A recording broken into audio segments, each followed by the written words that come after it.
this is the book, once again, is a love story, the beginning of 19th century. Um, and it talks about a love that lasts a lifetime. So, if you know, if you've been here with me and reading with me, um, we are in a part of the book where Florentino Ariza is trying to find somehow fortune, a fortune that he doesn't have.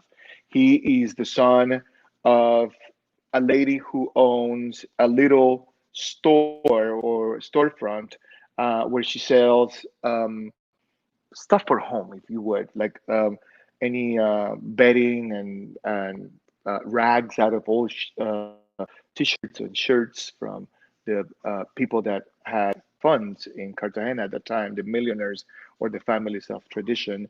And it's just a family that is uh, uh, a working family. And he finds his way to work as a telegraphist. And that's the beginning of all this romance. Where are we in the book?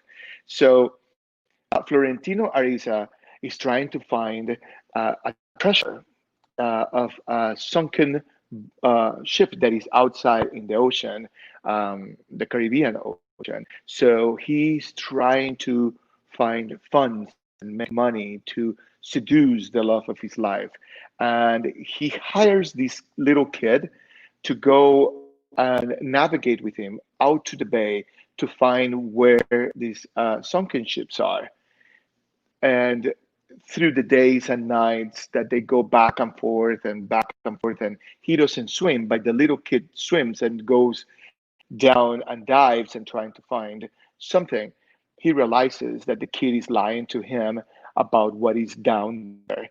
So I can't recall where we are exactly, but he finally comes forward, and the kid comes forward, and he says there's nothing there, and then he's just shoulders down, really sad, and then the story is there. Let's see, where do we go? We have an hour. It's going to be quite interesting what's happening, and if this is the first time that you tune in, this is an incredible novel. This is a romance novel, so you have to read it from the point of romance, um, and the love interest. So here we go.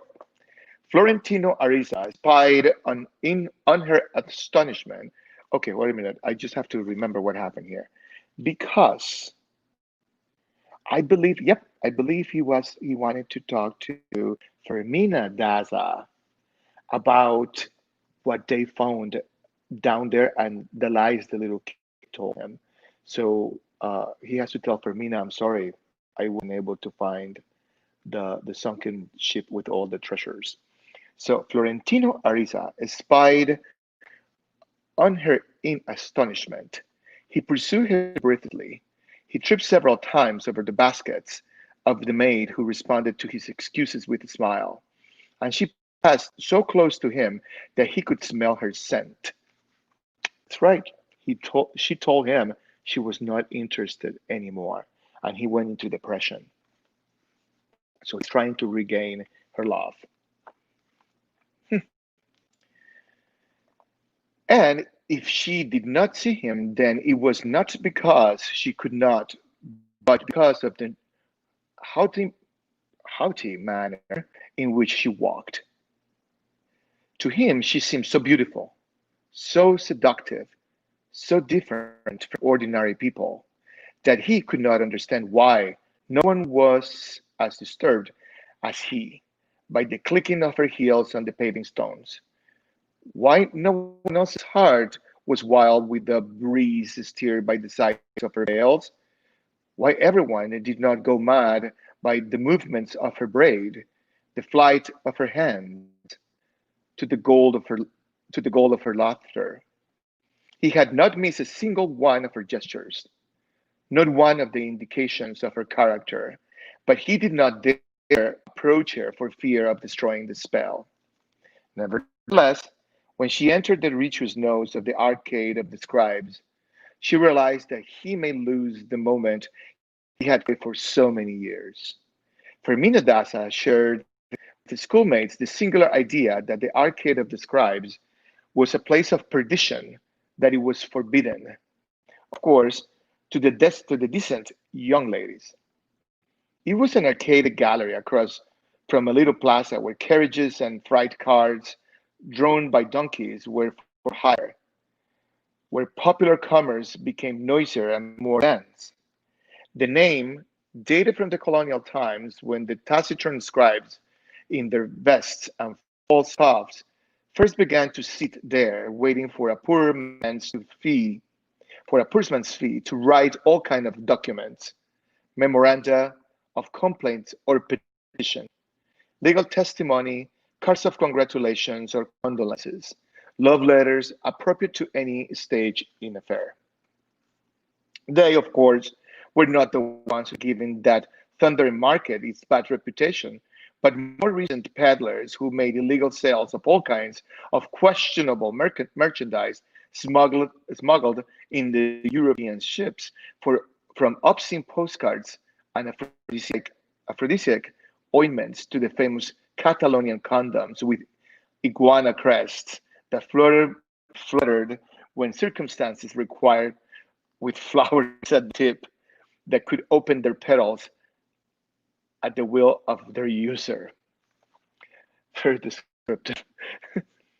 Wow. Fermina Daza, someone unskilled in the customs of the street, went through the arcade without noticing where she was going. She searched for a shady refuge from the fierce 11 o'clock sun. She sank into the hot clamor of the shoeshine boys and the bird sellers, the hawkers of cheap books, the witch doctors, and the sellers of sweets, who shouted over the din of the crowd, "Pineapple sweets for your sweetie, coconut candy is dandy, brown sugar loaf for your sugar love." But indifferent to the uproar, she was captivated on the spot by a paper seller who was demonstrating magic inks, red inks with ambience of blood, inks of sad aspect for messages of condolence, phosphorescent ink for reading in the dark, invisible inks that revealed themselves in the light. She wanted all of them so she could amuse Florentino Ariza and astound him with her wit. But after several trials, she decided on a bottle of gold ink. Then she went into the candy cellar, sitting behind their big round jars, and she bought six of each kind, pointing the glass because she could not make herself heard over all the shouting. Six angel hair, six tinted milk, six sesame seed bears, six cassava pastries, six chocolate bars, six fromage, six pigeons of the queen, six of this and six of that, six of everything. She tossed them into the maid's basket with an irresistible grace and a complete detachment from her storm clouds of flies in the syrup, from the tohu and the vapor of the rancid sweat that reverberated in the deadly heat. She was awakened from the spell by a good-natured black woman with colored cloth around her head, who was round and handsome, and offered her a triangle of pebbles spear to the tip of a butcher's knife. She took it. She put it whole into her mouth. She tasted it and whispered, chewing, as if her eyes wandered over the crowd, when a sudden shock rooted her from the spot. Behind her, so close to her, to, so close to her ear, that she could only hear the tumult, she heard his voice. He said, "This is not the place for a crowned goddess." She turned her head and saw, a band's breadth from her eyes, those other glacial eyes, that little face, those lips petrified with fear, just as she had seen them in the crowd at midnight. As the first time he was so close to her, But now, instead of the commotion of love, she felt the bliss of disenchantment. And in an instant, the magnitude of her own mistake was revealed to her. And she asked herself, appalled, how she could have nurtured such a chimera in her heart for so long, and with so much ferocity. She just managed to think, my God, poor man. Florentino Arisa smiled, tried to say something, tried to follow her, but she erased him from her life with a wave of her hand. She said, no, please. She said to him, forget it. That afternoon, while her father was taking his siesta, she sent Gala Placidia, her maid, with a two-line letter. Today, when I saw you, I realized that what is in between us is nothing more than an illusion. The maid also returned his telegrams, his verses, his dry camellias, and asked him to send back her letters and gifts.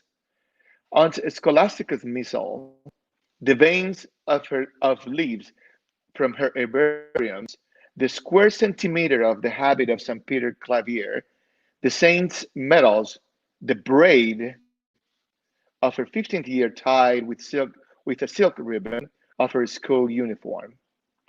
In the days that followed, on the verge of madness, he wrote her countless desperate letters and beseeched the maid to take them to her.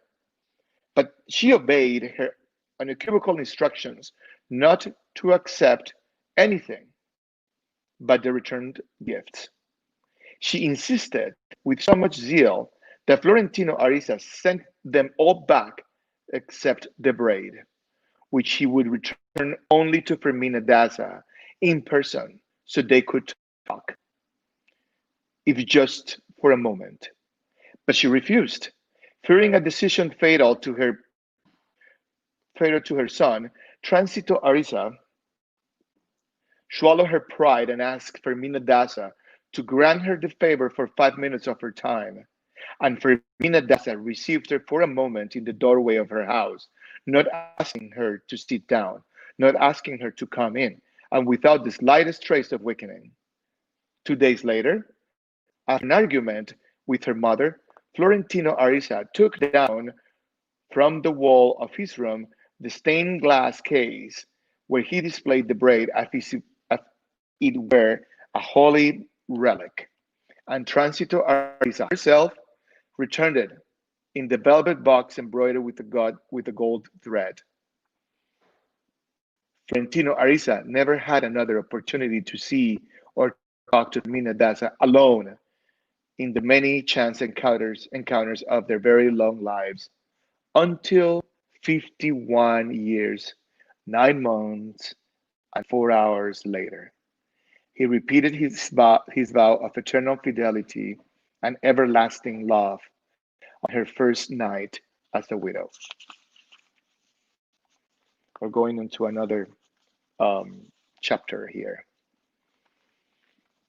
By the way, we are those of you who are following me on reading this book is page 106. I'm sure you're there already. At the age of 28, Dr. Juvenal Urbino had been the most desirable of bachelors. He had returned from a long stay in Paris, where he had completed advanced studies in medicine and surgery. And from the time he set foot on solid ground, he gave overwhelming indications that he had not wasted a minute of his time.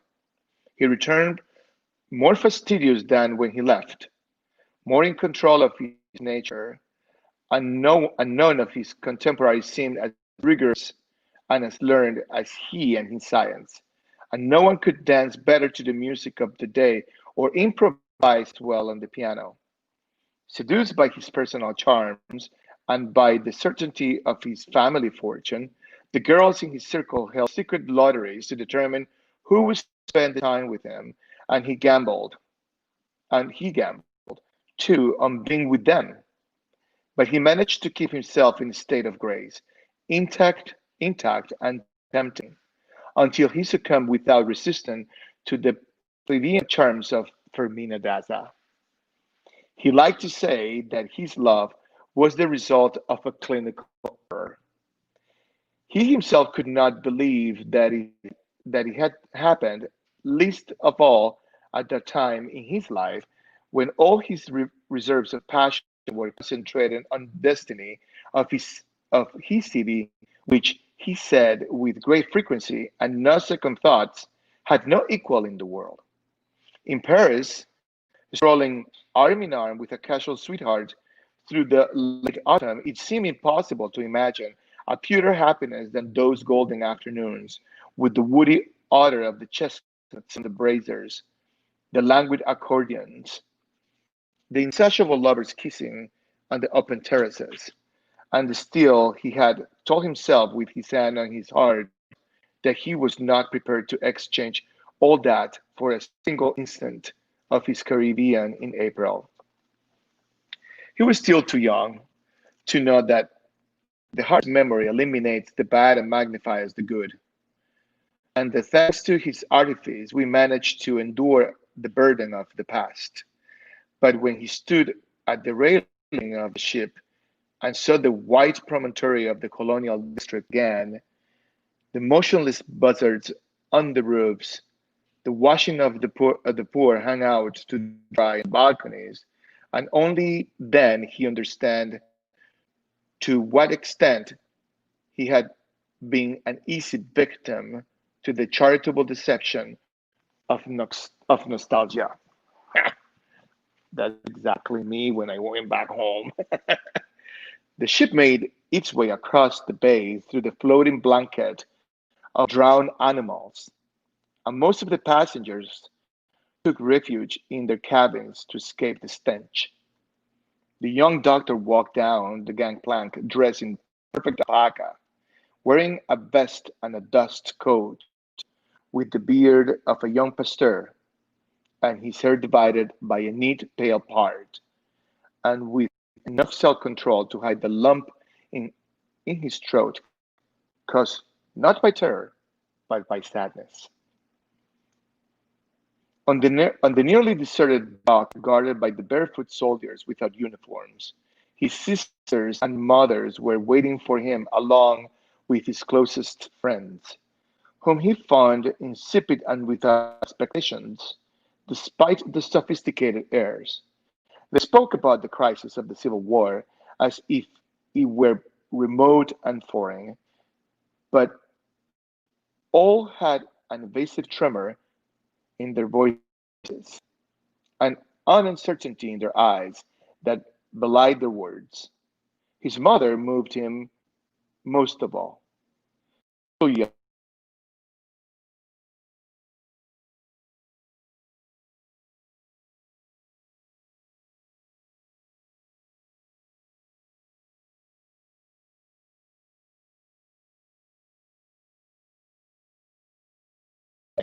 sorry, I had a call coming in. I didn't turn off the phone. His mother moved him most of all. She was still young, a woman who had made a mark on life with her elegance and social drive, but who was now slowly withering in the aroma of camphor that rose from her window scrap. She must have seen herself in her son's confusion, and she asked in immediate self-defense, with skin, why his skin was so pale as wax. It's life over there, mother, he said. You return green in Paris, which is true. A short while later, suffocating with the heat, as he sat next to her in the closed carriage, he could no longer endure the unmerciful reality that came pouring in through the window. The ocean looked like ashes. The old palaces of the marquises were about to succumb up to a proliferation of beggars, and it was impossible to discern the ardent scent of jasmine behind the vapors of death from the open sewers. Everything seemed smaller to him than when he left, poorer and sadder. And there were so many hungry rats in the rubbish in the rubbish heaps of the streets that the carriage horses stumbled in fright. On the long trip from the port to his house, located in the heart of the district of the Viceroys, he found nothing that seemed worthy of his nostalgia. Defeated, he turned his head away so that his mother could not see, and he began to cry in silence. The former palace of the Marquis de Casalduero, historic residence of the Urbino de la Calle family, had not escaped the surrounding wreckage. Dr. Juvenal Urbino discovered this with a broken heart when he entered the house through the gloomy portico and saw the dusty fountain in the interior garden and the wild brambles in the flower beds where iguanas wandered. And he realized that many marble flagstones were missing, and others were broken, and the huge stairway with its copper railings that led to the principal rooms.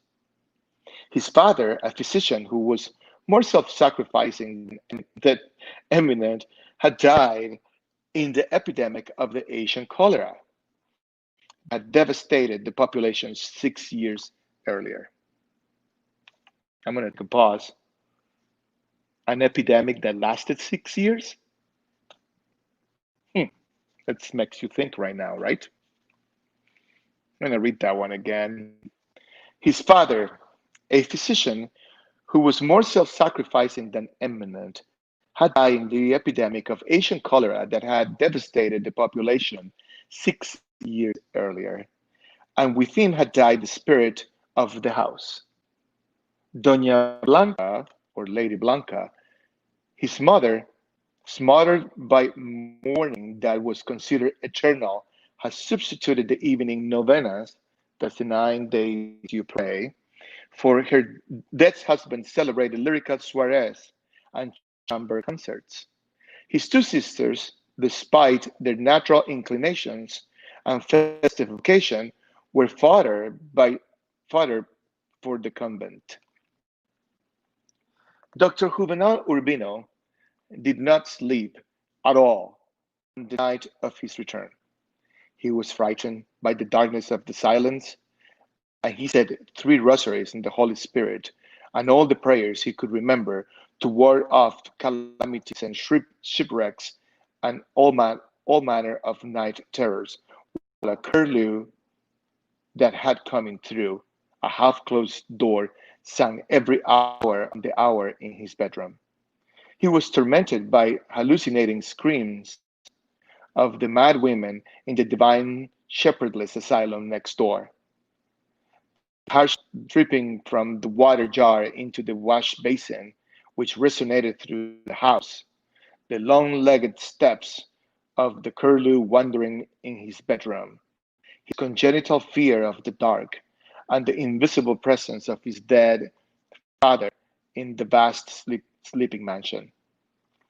When the curlew sang 5 o'clock along with the local roosters, Dr. Juvenal Urbino commended himself body and soul to to divine providence, because he did not have the heart to live another day in his rubble-strewn homeland. But in the time of affection of his family, the Sundays in the country, and the covetous attentions of the unmarried women of his class mitigated the bitterness of his first impression. Little by little, he grew accustomed to the sultry heat of October, to the excessive odors, to the hasty judgments of his friends, to the "we'll see tomorrow," "Doctor, don't worry," and at last he gave it to the spell of habit. It did not take him long to invent an easy justification for his surrender. This was his world, he said to himself. The sad, oppressive world that God had provided for him, and he was responsible for it. The first thing he did was to take possession of his father's office. He kept it in place, the hard, somber English furniture made of wood that sighed in the icy cold dawn, but he consigned to the attic the treatise of viceregal science and romantic medicine, and filled bookshelves behind the glass doors with the writings of the new French school. He took down the faded pictures, except for one of a physician arguing with the death, for the nude boy of a female patient, and the Hippocratic oath printed in Gothic letters. And he hung in their place, next to his father's only diploma, the many diverse ones he himself had received with the highest honors from the various schools in Europe. He tried to impose his latest ideas of Misericordia Hospital, but this was not easy, as he had seen in his youthful enthusiasm for the acquainted house of health was stubborn in its attachment to the atavistic superstitions, such as standing beds in pots of water to prevent disease from climbing up legs, or requiring evening wear and chamois gloves in the operating room because it was taken for granted that elegance was an essential condition for asepsis. They could not tolerate the young newcomer tasting the patient. Sorry. They could not tolerate the young newcomer tasting a patient's urine to determine the presence of sugar. Quoting Charcot and Trousseau as if they were roommates, issued severe warnings in class against the mortal risks of vaccines, while maintaining a suspicious faith in the recent invention of suppositories. Ugh. He was in conflict with everything: his renovating spirit, his maniac sense of civic duty, his low humor in a land of immortal pranksters. Everything. In fact, that constituted his most estimable virtues provoked the resentment of his older colleagues and the sly jokes of the young ones. His obsession was the dangerous lack of sanitation in the city. He appealed to the highest authorities to fill in the Spanish sewers that were an immense breeding ground of rats, and to build in their place a closed sewage system whose contents would not empty into the cove at the market, as he had always been the case, but into some distant drainage area instead.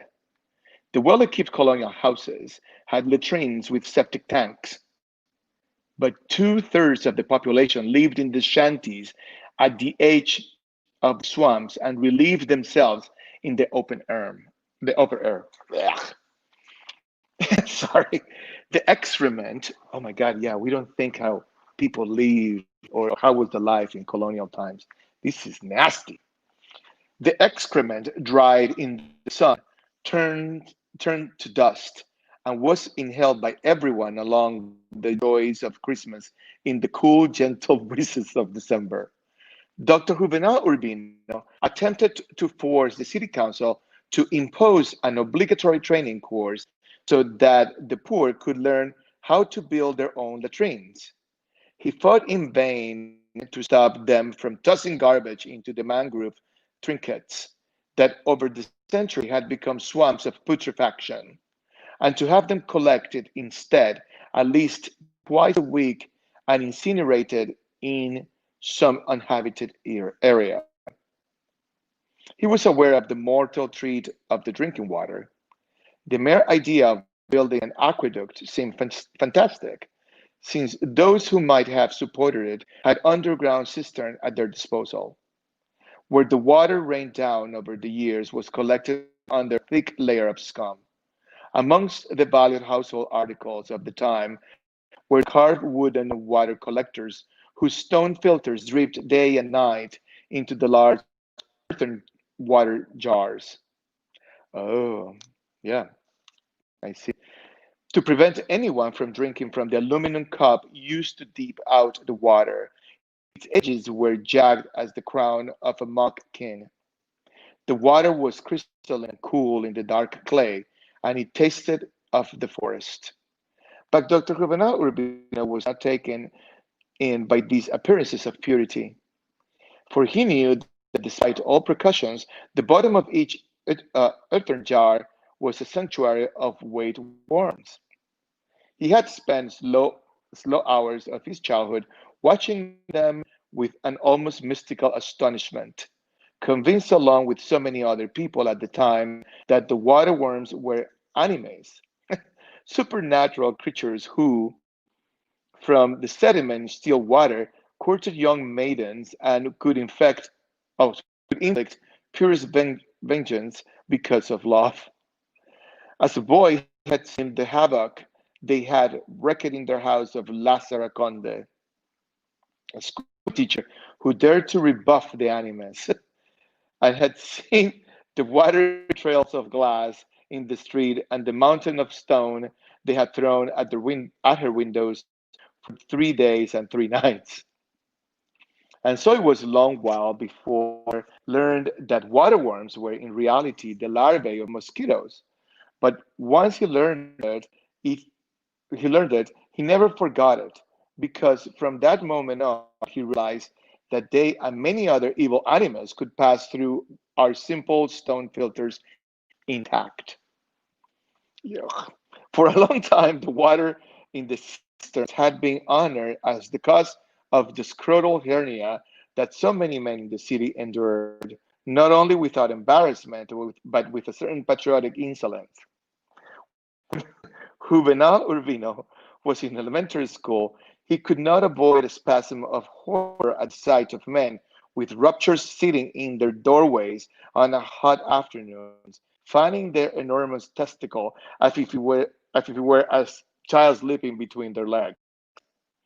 It was sad that the hernia whistled like a lugubrious bird on stormy nights and twisted in unbearable pain when a buzzard feather was burned awry. But no one complained about those discomforts because a large, well carried rupture was more than anything else a display of masculine honor. Whoa. When Dr. Juvenal Urbino returned from Europe, he was already well aware of the scientific fallacy in those beliefs, but they were so rooted in local superstition that many people opposed the mineral enrichment of the water in the cisterns for fear of destroying its ability to cause an honorable rupture. Impure water was not all that alarmed Dr. Juvenal Urbino. He was just concerned with the lack of hygiene at the public market.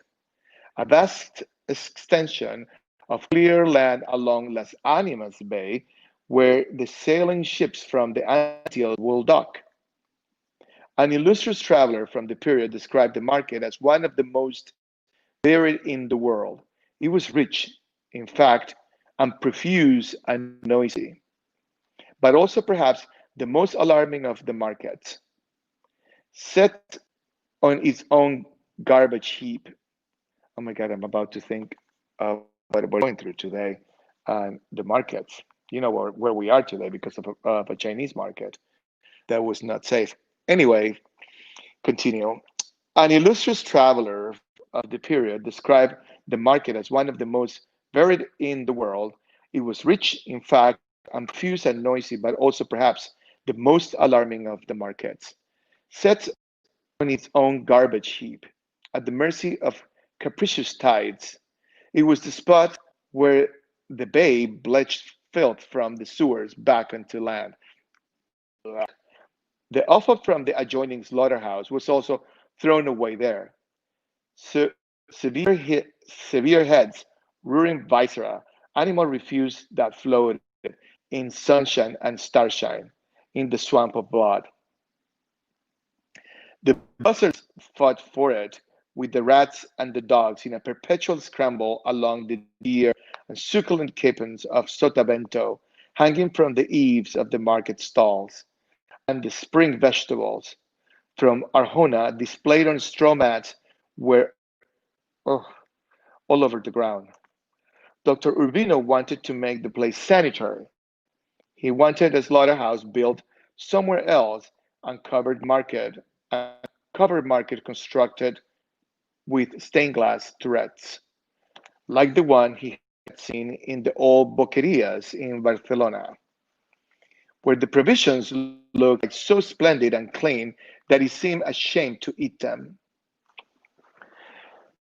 But even the most complacent of his notable friends pitied his illusory passion. That is how where they spend their lives proclaiming their proud origins. The historic merits of the city, the value of its relics, its heroism, its beauty, but they were blind to the decay of the years, which is true, by the way. Sadly, it's true. Dr. Juvenal Urbino, on the other hand, loved it enough to see it with the eyes of the truth. How noble this city must be, he would say, for we have spent 400 years trying to finish it off, and we still have not succeeded. If you remember the pictures that I showed you of Cartagena, that's exactly what he's saying. Anyway, just gonna read some more. How noble they almost had, however, the epidemic of the cholera morbus. Its first victims were struck down in the standing water of the market, had in 11 weeks been responsible for the greatest death toll in our history.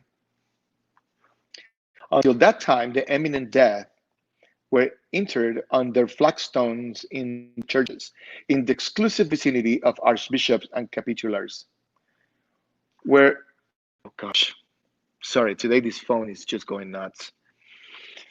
The poor were sent to colonials, I'm sorry, until that time, the eminent dead were interred under the flagstone in churches in the exclusive vicinity of archbishops and capitulars, where the less wealthy were buried in patios of convents. The poor were sent to the colonial cemetery located on a windy hill that was separated from the city by a dry canal whose mortar bridge bore the legend carved there by other of some clairvoyant mayor. Lasciate ogni speranza voi centrate. After the first 2 weeks of cholera epidemic, the cemetery was overflowing and there was no room left in the churches, despite the fact that they had dispatched the decayed remains of many nameless civic heroes to the communal ossuary. The air in the cathedral grew within the vapors from badly sealed crypts, and its doors did not open again until 3 years later, at the time that Fermina Daza saw Florentino Arisa at close quarters as she left midnight mass. You see, this is what happens when there is a pandemic. And this part is absolutely true. After the first 2 weeks of the cholera epidemic, the cemetery was overflowing and there was no room left in the churches, despite the fact that they had dispatched the decayed remains of many nameless civic heroes to the communal ossuary. The air in the cathedral grew within the vapors from the badly sealed crypts, and its doors did not open again until 3 years later, at the time that Fermina Daza saw Florentino Arisa at close quarters as she left midnight mass. By the third week, the cloister of convent of St. Clair was full all the way to its popular lane walks, and it was necessary to use the community's orchard, which was twice as large as a cemetery. Oh, there were graves were dug deep enough to bury the dead on 3 levels, without delay and without coffins. But these had to be stopped because brimming ground turned into sponge to oozed, sickening, infected blood at every step.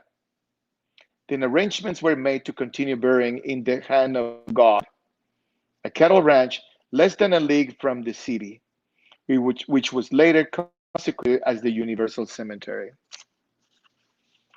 Wow. From the time of cholera proclamation was issued, the local garrison shoot cannon from the fortress every quarter hour, day and night, in accordance with the local superstition that gunpowder purified the atmosphere. The cholera was much more devastating to the black population, which was larger and poorer, but in reality had no regard for color or background. It ended as suddenly as it had begun, and the extent of its ravages was never known. For wow, wow, this is so what is happening today. Well, a parallel, I mean, in time. I wonder what Gabriel Garcia Marquez would say today with this epidemic, because he had to do some research to find the specifics about the cholera and how it spread and all this. So I can't imagine what would be his point of view. The cholera was much more devastating to the black population, which was larger and poorer, but in reality, it had no regard for color or background. It ended as suddenly as it had begun, and the extent of its ravages was never known. Not because this was impossible to establish, but because one of the most widespread virtues was certain reticence concerning personal misfortune. Dr. Marco Aurelio Urbino, the father of Juvenal Urbino, was a civic hero during that dreadful time, as well as its most distinguished victim. Oh, so he died of cholera. Huh. By official decree, he personally designed and directed public health measures. But on his own initiative, he intervened to such an extent in every social question that during the most critical moments of the plague, no higher authority seemed to exist or seemed to exist. 6 years later, reviewing the chronicle of those days, Dr. Juvenal Urbino confirmed that his father's methodology had been more charitable than scientific, and in many ways contrary to the reason, so that in large measure it had fostered the voraciousness of the plague. He confirmed this with the compassions of sons whose life has returned, little by little, into the fathers of their fathers. And for the first time, he regretted not having stood with his father in the solitude of his errors. But he did not dispute his merits. His diligence and his self-sacrifice, and above all his personal courage, deserved the many honors rendered him when the city recovered from the disaster. And it was with justice that his name was found among those of so many other heroes of less honorable wars. He did not live to see his own glory. When he recognized himself the irreversible symptoms that he had seen in the pity in others, he did not even attempt a useless struggle but withdrew from the world as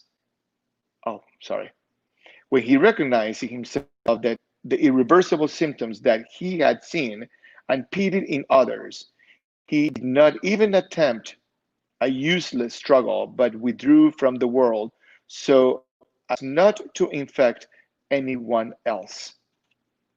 Locked in a utility room at Misericordia Hospital, deaf to the calls of his colleagues and the pleas of his families, removed from the horror of the plague victims dying on the floor in the packed corridors, he wrote a letter for feverish love to his wife and children.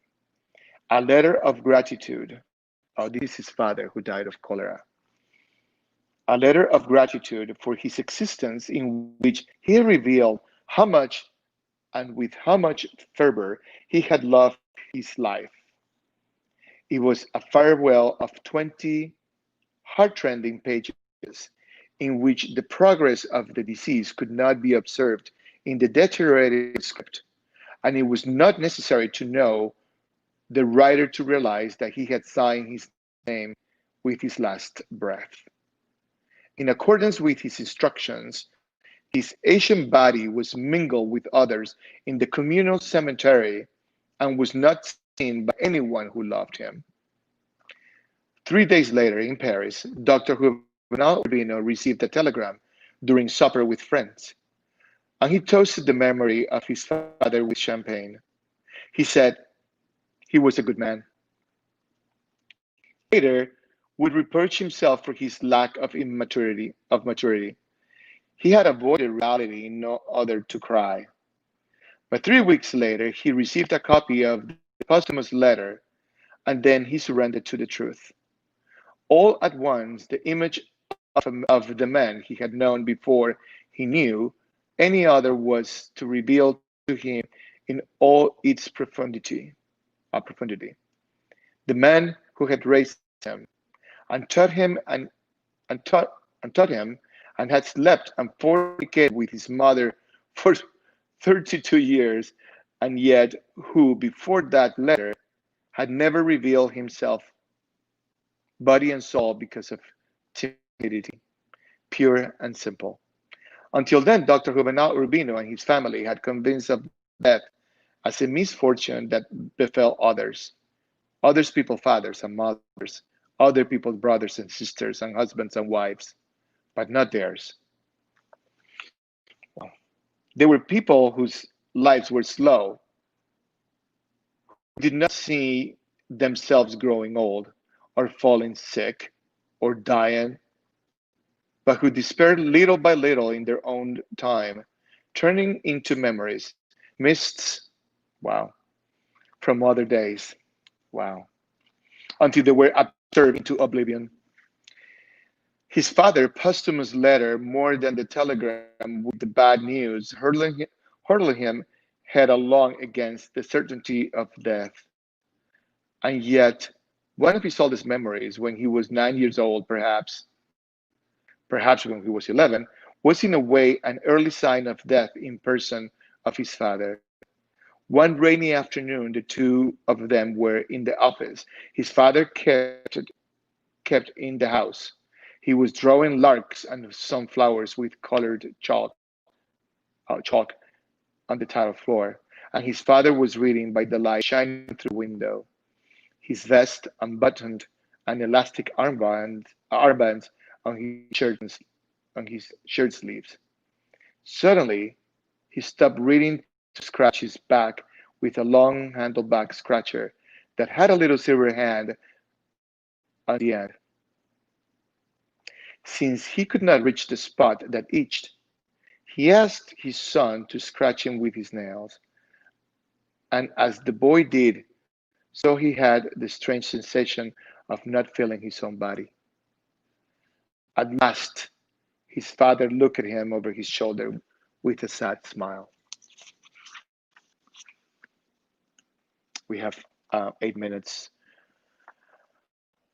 If you die now, he said, you will hardly remember me when you are my age. He said for no apparent reason. He said it for no apparent reason, and the angel of death hovered for a moment in the cool shadows of the office and flew out again through the window, leaving a trail of feathers fluttering in his wake. But the boy did not see them. More than 20 years had gone by since then, and Juvenal Urbino would very soon be as old as his father was that afternoon.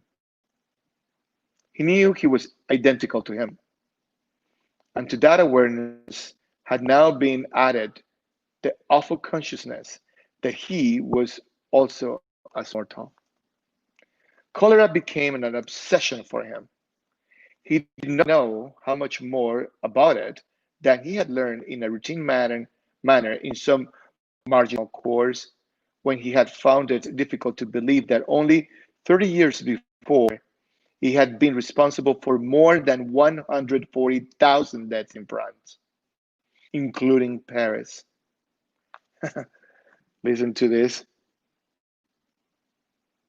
He was responsible for 140,000 deaths, more than 200,000 in this country.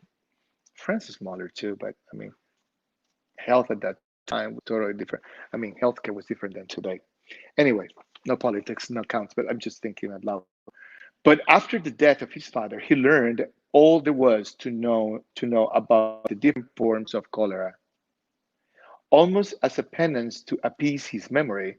And he studied with the most outstanding epidemiologist of his time and the creator of the cordon sanitaire, Professor Adrien Proust, father of the greatest novelist, so that when he returned to his country and smelled the stench of the market while he was still out at sea and saw the rats in the sewers and the children rolling naked in the puddles of the streets, he did not understand how the tragedy had occurred, but he was certain that it would be repeated at any given moment. The moment was not long in coming. In less than a year, his students at Misericordia Hospital asked for his help in treating a charity patient with a strange blue coloration all over his body. Dr. Juvenal Urbino had only seen him from the doorway to recognize the enemy. But they were in luck. The patient had arrived in 3 days earlier on a schooner from Curacao and had come to the hospital clinic by himself, and did not seem probable that he had infected anyone else. In any event, Dr. Juvenal Urbino alerted his colleagues and the authorities warned the neighboring posts. Oh, sorry. Oh, got it. In any event, Dr. Juvenal Urbino alerted his colleagues and had the authorities warn the neighboring ports so that they could locate and quarantine the contaminated schooner. And he had to restrain the military commander of the city who wanted to declare martial law and initiate the therapeutic strategy of firing the cannon every quarter hour. Save the powder for when the liberals come, he said, with good humor. We no longer are in the Middle Ages. The patient died in 4 days, choked by a grainy white vomit. But in the following weeks, no other cause was discovered, despite the constant vigilance. A short while later, the commercial daily published the news that two children had died of cholera in different locations in the city. It was learned that one of them had had common dysentery, but the other, a girl of 5, appeared to have been, in fact, a victim of cholera. Her parents and 3 brothers were separated and placed under individual quarantine, and the entire neighborhood was subjected to strict medical supervision. One of the children contracted cholera, but recovered very soon, and the entire family returned home when the danger was over. 11 more cases were reported in the next 3 months, and in the fifth, there were more alarming outbreak. There was an alarming outbreak. But by the end of the year, it was believed that the danger of an epidemic had been averted.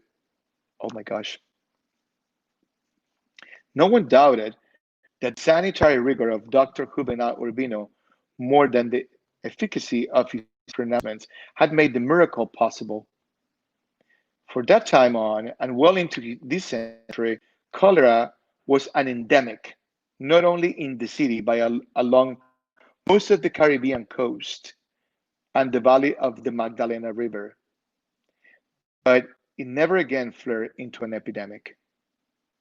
The crisis meant that Dr. Juvenal Urbino warnings were heard with great seriousness by public officials. Let me read that again. The crisis meant that Dr. Juvenal Urbino warnings were heard by greater seriousness by public officials. They were established an obligatory chair of cholera and yellow fever in the medical school, and realized that the urgency of closing up the sewers and building a market far from the garbage dump. By that time, however, Dr. Urbino was not concerned with the proclaiming victory, nor was he moved to persevere in his social mission, for at that moment, one of his wings was broken. He was distracted and in disarray, and ready to forget everything else in his life, because he had been struck by the lightning of his love for Fermina Daza. In, I'm going to read the last part, is 1 o'clock. It was, in fact, the result of a clinical error. A physician who was a friend of his thought he detected the warning symptoms of cholera in an 18-year-old patient and asked Dr. Juvenal Urbino to see her. He called that very afternoon, alarmed at the possibility that the plague had entered in the sanctuary of the old city. For all the cases until that time occurred in poor neighborhoods and almost all of those within the Black population.